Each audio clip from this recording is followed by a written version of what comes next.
दोस्तों, आज हम बात करेंगे रजका हरा चारे के बारे में। आज हम इस वीडियो में रजका हरा चारे के बारे में विस्तार से जानकारी लेंगे, जिसे काफ़ी जगह बरसीम हरा चारे के नाम से भी जाना जाता है।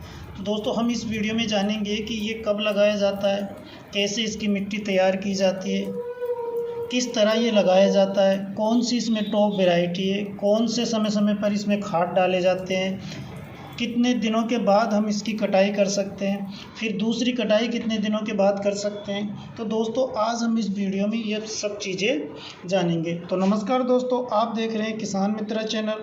किसान मित्रा चैनल में आज हम बात कर रहे हैं रजका हरा चारे के बारे में, जिसे बरसीम कहा जाता है। तो दोस्तों, ये अगर हम देखें कि किस समय ज़्यादा बेहतर रहेगा, तो दोस्तों इसको हम सितंबर अक्टूबर में ज़्यादातर लगाते हैं, क्योंकि उस समय बरसात से के द्वारा जो हरा चारा उगता है अपने खेतों में आसपास, उसकी कमी हो जाती है, मतलब वो ख़त्म होने की कगार में होता है। तो उस समय हम ये लगाते हैं। तो इससे क्या होता है ना दोस्तों, कि हमें सर्दी के टाइम में हरा चारा पशुओं के लिए उपलब्ध हो जाता है, और हम पशुओं की हरे चारा की पूर्ति सर्दियों में इसके द्वारा कर सकते हैं। इसीलिए हम सितंबर अक्टूबर में ये ज़्यादा लगाते हैं। तो दोस्तों, इसको हम कैसे लगाएं?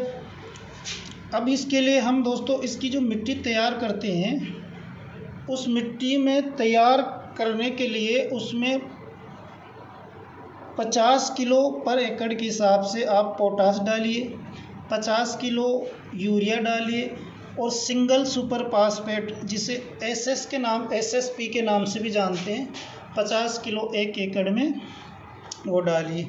तीनों को मिक्स करके अच्छी तरह बुआई जुताई कीजिए। इसके अलावा हम उसमें गोबर की खाद डाल सकते हैं। गोबर की खाद एक बहुत ही अच्छा विकल्प होता है दोस्तों, लंबे टाइम तक रिजल्ट देता है। इससे अपनी फसल है ना हरी भरी रहती है। तो आप ये भी डालिए दोस्तों। इन तीनों को डालने के बाद में आप अच्छी तरह उसकी खेत की जुताई कीजिए, ताकि मिट्टी में अच्छी तरह ये खाद मिल जाए। इसके बाद में आप जो रंजके की वैरायटी लेंगे दोस्तों, उसमें आपको चयन करना है उनकी टॉप वैरायटी के बारे में। टॉप वैरायटी का चयन करिए दोस्तों।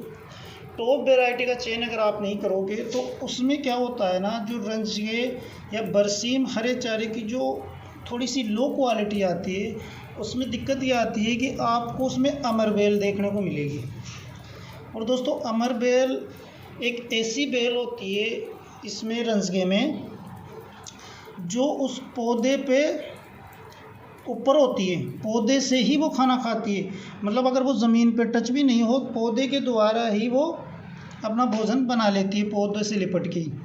तो ये उसमें तेज़ी से फैलने लगती है। अगर इसका आप कुछ बीज भी अपने प्लांट में हो गया, तो फिर ये बहुत तेज़ी से ग्रोथ करती है, और ग्रोथ करते करते आपके पूरी एरिया को अपनी आगोश में ले लेगी।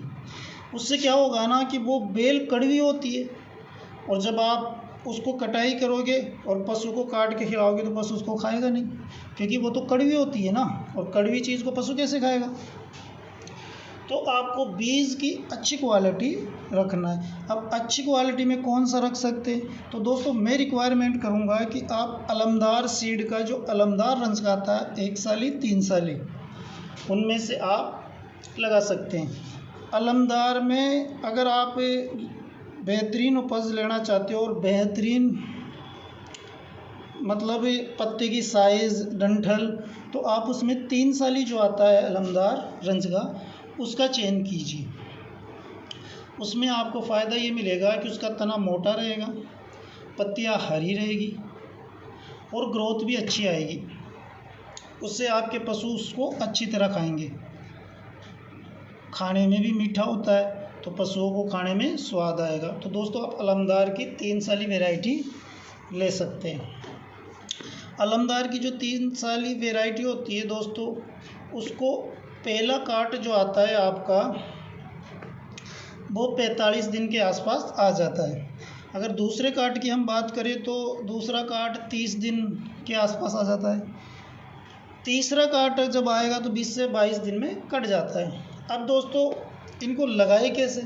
तो जब आप मिट्टी को जुताई बुआई कर लेते हैं, उसको बराबर कर लेते हैं, तो इसको जैसे हम खाद को ड्रिचिंग करते हैं उस तरह इसको ड्रिचिंग करते हैं, मतलब फैलाते हैं हाथ से, जैसे यूरिया वगैरह हम देते हैं ना, उस तरह इसको देते हैं। उसके बाद में आप इसको जैसे मान के चलो कोई हाथ से तो आप इतने में फैल नहीं पाओगे, तो मतलब जैसे हम गाजर के ऊपर एक ट्रैक्टर के पीछे डेरा सा बांध लेते हैं और उससे उसको मतलब थोड़ा सा ऊपर नीचे कर देते हैं ना, तो इस तरह कर सकते हैं। या फिर आप फव्वारा चलाते हो, आप फव्वारा चला दीजिए, क्योंकि फव्वारा से वो नीचे दब जाता है, निकल आता है, तो इस तरह आप इसे लगा सकते हैं।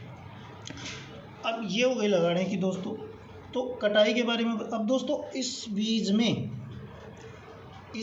में एक क्वालिटी ये भी है कि ये तेज़ी से ग्रोथ करता है, प्लस जैसे ही सर्दी ज़्यादा होगी तो और बीज होते हैं उनकी ग्रोथ कम हो जाती है, लेकिन इसकी ग्रोथ आपको समान रूप से मिलेगी, तेज़ी से ये ग्रोथ करता है। तना मोटा होने के कारण हरा भरा दिखता है। इसकी लेंथ जो है कि अगर मतलब आप टाइम से या थोड़ा छोड़ भी देते हैं तो इसके पत्ते पीले नहीं होते, 1 से 2 फुट इसकी लेंथ हो जाती है आराम से। तो दोस्तों बेहतर विकल्प है कि आप रजका लगाए, तो आप अलमदार कंपनी का अलमदार ही लगाए, बेहतरीन क्वालिटी है उसमें।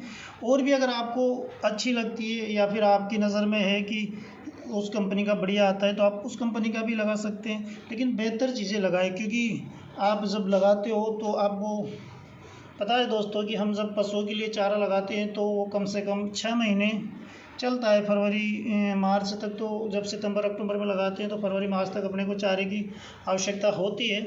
तो बढ़िया क्वालिटी लगाए जिससे कि पशुओं को चारा उपलब्ध हो सके। रंजका एक बेहतरीन चारा होता है पशुओं के लिए दोस्तों, जिसमें नाइट्रोजन की मात्रा होती है और नाइट्रोजन की पूर्ति करता है।